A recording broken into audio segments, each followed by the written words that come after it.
le gouvernement Couillard a essayé de passer à travers de bien des étapes, rien que d'un coup. Je pense que la bataille n'est pas tout à fait finie. Vous allez rencontrer Hydro-Québec prochainement. Qu'est-ce que vous y attendez? Effectivement, Hydro-Québec a demandé une rencontre avec le maire de Radon et la présidente et secrétaire de Citoyens sur tension. On s'attend à ce qui est annoncé à la télévision. Ils ont dit qu'ils avaient regardé les avis, les considérations dans le rapport du BAP, puis ils les avaient analysés.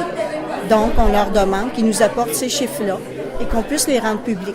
Pour les analyses négatives qui est apportées aux socio-économiques, environnementaux et l'autre point social, c'est ça.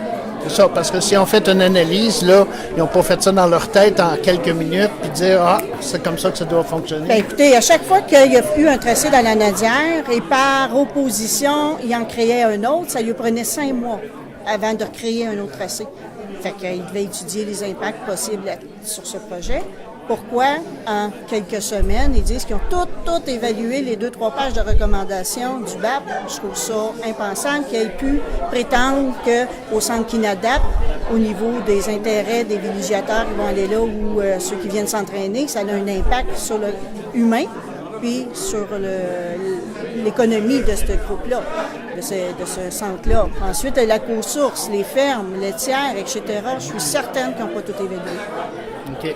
Fait qu'on va suivre le dossier. On va avoir en masse là, de oui, qu'est-ce puis qu'il y a eu dans j'invite la la conférence. population, notre site web est en ce moment, pas le site web, la pétition est sur l'Assemblée nationale dès aujourd'hui pour une durée seulement de 14 jours.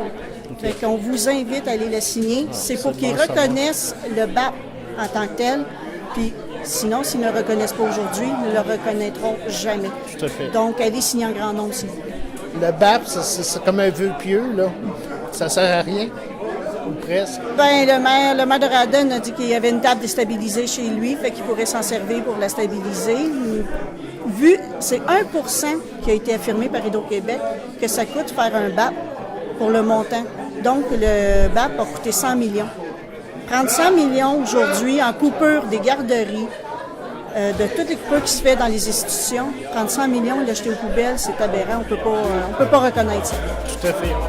Bien, merci beaucoup, Chantal. Merci.